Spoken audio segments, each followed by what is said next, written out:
All right, good evening, guys. This is Kyle with Louisiana Perch. I'm just shutting down the loft right now, and I was thinking you guys don't really ever get to see this side of things. It's funny. I was gonna say something about how it's real calm in the loft, but now you got that guinea going crazy underneath. I think that thing every time it sees me up here, it starts to get a little funky. But I was just gonna do a quick walk through the loft to let you guys see the birds, kind of how they act as the sun starts to go down. It's 7:42 here right now, and just kind of what this side of things looks like, because like I said, you guys probably have never really seen this. You guys see that shiny thing over my shoulder over there? That's called a Dynatrap, and I just keep that plugged in over there, and whenever all the lights are off and everything's real dark, that's the only light source in the loft, and that thing does a fabulous job of catching bugs. Obviously mosquitoes and things like that, can cause some issues in the loft, and that catches mosquitoes, flies, catches a ton of moths, as you can imagine, because they're drawn to light more than anything. But I just kind of saw that over my shoulder as I was talking. But it's called Dynatrap, and they're phenomenal. I'm not trying to sell anything, but I have a bunch of those on hand at my store. So if you want one, I could send you one. Excuse me. Been dealing with this catch in my throat all day. But I'll just do a real quick walkthrough. As you guys can see, all the troughs are empty. Whatever's left in the troughs, they get dumped after they're done eating, and then we reset those every day. Right now we have a lot of barley added to their mix, so there's been barley left every single day. A little bit, not much. But again, I've mentioned before, that's a really good indicator and a good way to control their feed consumption here.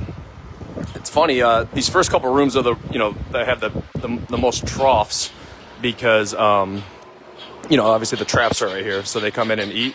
But as far as perching, these are the most underutilized perches in the loft, so it's kind of funny. Obviously they trap in right here, and then they eat. But then obviously, guys, as they trap in, and then if they walk down the hallway, that's how they get back into those other aviaries. So I think as they come back in at nighttime, they utilize these other rooms more. And one thing you'll see, guys, is a lot of these birds are on the ground, on the metal. And remember, guys, this loft is built, it's about 8 feet high. So a lot of times when I come in here in the dark, a very large percentage of these pigeons perch right on the metal. Excuse me. They perch right on the metal, because obviously to them, it's like being perched. They're looking down. They're looking down at those chickens. But I think they feel very high, very secure, and I think they feel perched. That's always one thing I thought was interesting. Obviously, you get a lot of birds on the perches as well, but we get a lot of pigeons that they never even jump up on a perch even to sleep. They'll perch right there on that metal. So I always thought that was kind of cool. Oh man, excuse me. As you guys can see, I've mentioned on here before, a lot of these perches are breaking. Those plastic perches do not hold up in the Louisiana heat, so that I don't think it's something we'll have to swap out this year. I mean, we have a ton of perches, and we don't have that many birds, so I don't think that's something. I just kind of throw them out as they break off. I need to clean those up. I've been kind of staring at those last couple of days, if I'm honest. But with that being said, we will not do plastic perches outside again. We will swap those out next year, probably for just some wooden ones, to get more longevity. But the ones inside that don't get touched by the sun, those ones will last. Those ones they look brand new. So Louisiana heat, guys, Louisiana sun, it's no joke. It will destroy. But this is kind of what it looks like. I'm not going to hang out in here too long, because it's, as you know, the sun's starting to go down. So we'll let them find their perch, and we'll leave them alone. But I wanted you guys to see it, just the different side of things over here. We're going to start pushing them down through this chute.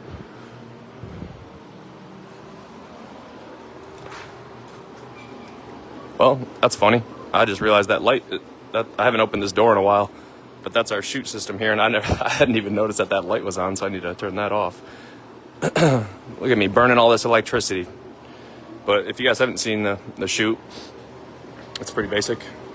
We'll open down that bottom door right there. I pull that slat out. I'll push my I guess my chute, you know, it's another chute will slide into there, and then we'll slide that into the trailer as well. And the birds just walk right on down here and straight onto the trailer. Or they'll, if I open, I got another door down there to the right that I have closed off, but I can pull that slat out and we can push the birds into this load room down there to the right. So very good system, works very, very well for us. So we're happy and blessed with that. Beware of the pigeons. That sign's been sitting there since we opened this place. But I can stay on here for a minute if anybody has any questions or anything. Guys, these fans make a huge difference just to get the air moving around here. So we're happy to have those. Hi, babies. Hi, babies.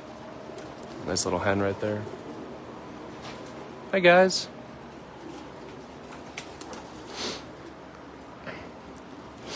Right behind this bath pan is one of the traps. I usually just, as I'm pushing birds out and stuff, and I usually open this, oh, sorry, turn the camera. I open this door right here, and then I'll push the birds, you know, into the aviaries and then back out through that door a lot of days. And obviously I don't want them to come in here and then trap back into the loft. So I'll throw a bath pan in front of that trap right there. It seems to work pretty good, pretty easy, functional, able to move it easy. But you guys can see it's a lot lighter out here. You know, we don't have the loft. I've looked at, here, I'll flip it around. I've toyed around with the idea of actually pulling off some of these sheets right here of metal behind me. And then I actually looked at pulling all of them off, this whole internal wall, and then just putting like the hardware mesh up. We might do that. I think it would definitely put a lot more light in the loft. I'm not sure if that matters because obviously they have full access to get out here in this aviary as much as they want to. Would it help with airflow? Maybe. Obviously they have all this hardware mesh at the top here that comes through, and then the back of the loft on the bottom is all hardware mesh, so the air is able to come in, come up through these expanded metal flooring, come up here, and then obviously we have a very, very large ceiling.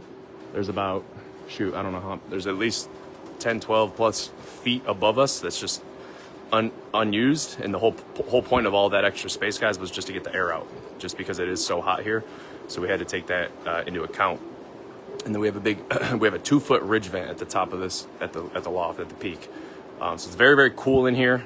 Like I said, I got those fans moving just to help with any stagnant air.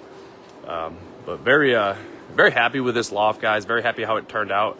Very happy just being for, you know, somebody just new into the one loft industry, if you will. You know, I've had pigeons since I was a little kid, but this is a whole nother world. So very blessed to have some of the other guys. I visited Yanni Sain's loft. Shoot, his loft is completely different now than the day I went and saw his. But he had an exceptional loft on day one, but his loft is even better now. So he's done a lot of these guys, man, just awesome, incredible lofts. So kind of the two lofts I was looking at whenever I built this was Yanni's, who I went to visit, and then Tony Cuevas.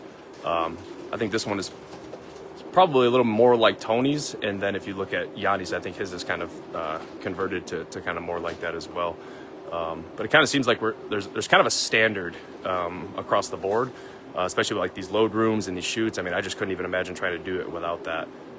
Even just not only just the stress on you as a manager, the amount of work and labor, but just on the birds. Just absolutely. I mean, I can load all these birds. I mean, it's going to take a minute to teach them, but I promise you, whenever these birds get it figured out, this amount of birds in the loft, 10 minutes on the trailer. That's all it'll take. So it's very, very easy. So make the initial investment up front, and especially if you're ever considering starting on one loft race. I know this industry seems to be growing. So if there's anybody that's planning to start a race, definitely make that investment on a load room, chute, all that stuff. Don't try to do it. Don't try to do anything manually. You'll smoke yourself, and then it'll be hard on the birds.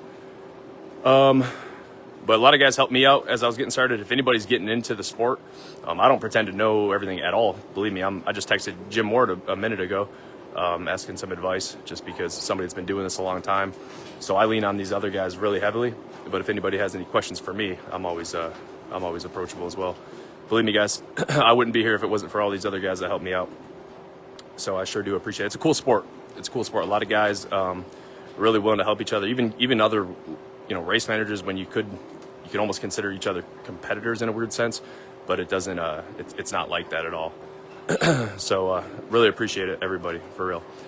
But that's pretty much it, guys. I'm just I was just in the loft. You know, this is just kind of, you know, we always kick the birds out in the mornings, and then I guess I just never think to, you know, whenever it's the evening, I'm just trying to shut the loft down and get the evening kind of over with.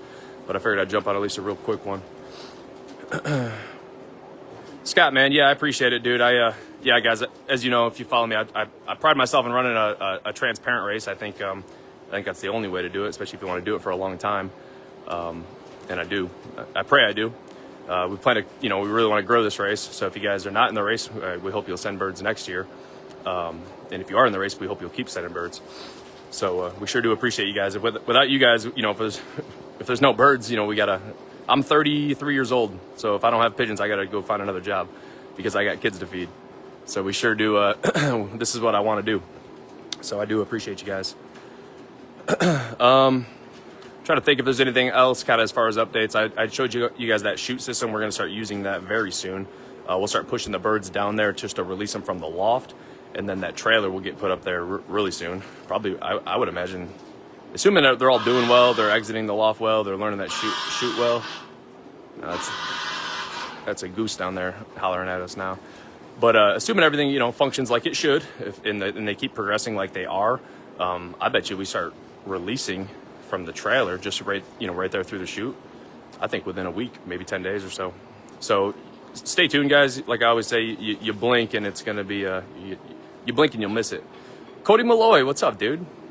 Haven't seen that name in a little while. I miss you, buddy. Hope you're doing well. Let me see if I can see who's on here. There's more people on here. Maybe the evenings are the move. It only shows me 4 names when I click the visitors, but I got Caleb Bryson, Cody Malloy, Floyd Fitzgerald, and Marty Marr Harrison. Good evening. Used to saying good morning. Maybe I'll try to do some more night videos. Usually in the evenings in the past, sometimes I'll catch some birds and try to show you guys some birds. So I think we're getting to that point where the birds are they're kind of getting further along with their flights. It looks like they're over halfway now. It's got to be.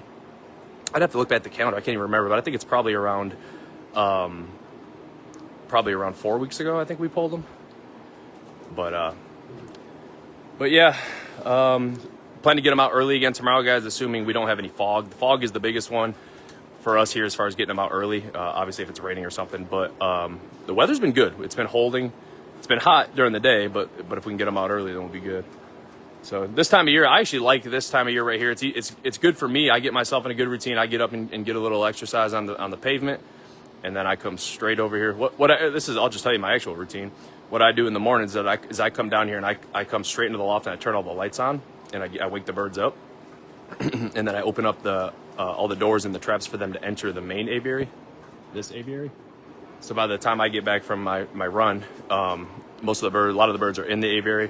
So then I'll walk through the rooms, I'll push out whatever remaining birds are in, I'll shut the door behind me, and then we get all the birds in the big space first before we open up everything, just because I don't like to have them all rushing out while I'm still in the loft, just in case a loft or something, or in case a hawk or something shows up. I like to try to be out there as much as possible. Looks like we got a bunch of people jumping on. Dylan Gorey, what's up, buddy? I don't know if you know too much about the pigeon world yet, but keep watching these videos, man. You'll see a lot of cool stuff. A lot more birds up in the air this morning, guys. We'll have, I think, like I said, guys, God willing, they'll keep progressing. We'll keep getting more and more birds up, and hopefully they'll do it organically, so we don't have to really, really push on them. But it's gonna be coming up here pretty soon. But that's what we'll do, guys. Like I said, I'll start my morning early routine in the morning, and then we'll be back over here. And as long as there's not fog or anything, we'll have the birds out, ready to go. Carrie, thank you, buddy. Like I said, guys, this loft was not my own like design. I leaned on a lot of guys for advice to kind of come up with what was going to work for us, what was going to work for the climate here, and the big part of that was that big ridge vent. I just knew it was going to be just with the heat. I just had to have a way for that heat to escape. And I know there's a couple guys what's up, Lelton? Good morning. We were just talking about your loft too, man, about how just a lot of these guys have built some just exceptional lofts. And I think Jeremy Allen, I don't know if you're still on here, but Jeremy was here, and he can attest the difference between being outside here, guys, and walking in the loft. It almost feels like the air conditioning is on. It's just the airflow and the ventilation is so good in here. And Jeremy, if you're on, you can tell him if I'm being honest or if I'm lying. But that was actually Jeremy's words. He said that it felt like there was AC on in here. I don't think the AC would do much though. I think we'd lose most of that pretty quick. But that's it, guys. I'm just visiting with you guys for a little bit here before we get this loft shut down. Yeah, man. Yeah, Jeremy, I remember you saying that. It was, believe me, guys, when I'm out there working, I can't wait to get back in the loft to do my chores. It's a tough state. But I'm no victim. I don't want to sound like I'm just complaining all the time. But it's just part of the territory. I fortunately met an incredible woman, and that's why I have roots here, and I have my family here. I have businesses here, so we're not going anywhere. I'm a Louisiananite now. If you guys don't know, I was actually born and raised in Western New York.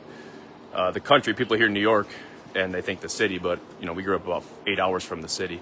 But we grew up in the country, similar actually area to this. The only difference is 6 months out of the year up there, you're shoveling snow, or in our case, plowing snow. We had a long driveway. But that's about it, guys. I'm just kind of, like I said, visiting with you guys. I got this Pyrenees out here. I got two Pyrenees dogs, man, and they just roam this place, and I'm trying to zoom in through the metal. I don't know if I can. But we have 2 of those, and they do a great job. Good dogs. And they stay right here, right up on the loft. They live underneath, but they've kind of got to the point where they've graduated past the fence-in area, and then I let them kind of roam around. And they haven't bothered anybody yet, so I haven't heard anything. But every time I come up to the loft, they're right here. And it's funny, they know their perimeters. Did our best to kind of train them early on as pups, but it seems like they're doing a good job. But I'll stand here just one more minute. If anybody has a question, go ahead and throw it in there if you want to ask anything. And then we'll go ahead and shut it down, and we'll get back out here in the morning. Go help my wife with the bedtime routine. Well, tomorrow's Monday, so we started school over here for my oldest, and then my middle child, he'll be going to preschool, and he starts on Tuesday. So a lot of new changes here, but all good stuff, man. Really, really good stuff. We're very blessed. I can't say that enough. Obviously, you guys know I'm very, very open about my faith, and I don't know how you couldn't be if you're a Christian. And to me, I don't know how you couldn't be a Christian. But that's a whole nother story. But God is good, and we sure love Jesus Christ and everything He did for us on the cross. We think about it every day, and that's our reason, and it really is. So I don't want to give a sermon. Well, I want to, but I don't know if I'm good at that or not. But if you don't know Jesus, I'll end it with this. If you don't know Jesus, go meet Jesus, because he'll change your life, and He changed the world. But that's what I got for you guys this evening. I'm going to go ahead and shut it down. Let these birds kind of go to sleep, and we'll do it again in the morning. Thanks, everybody. God bless y'all.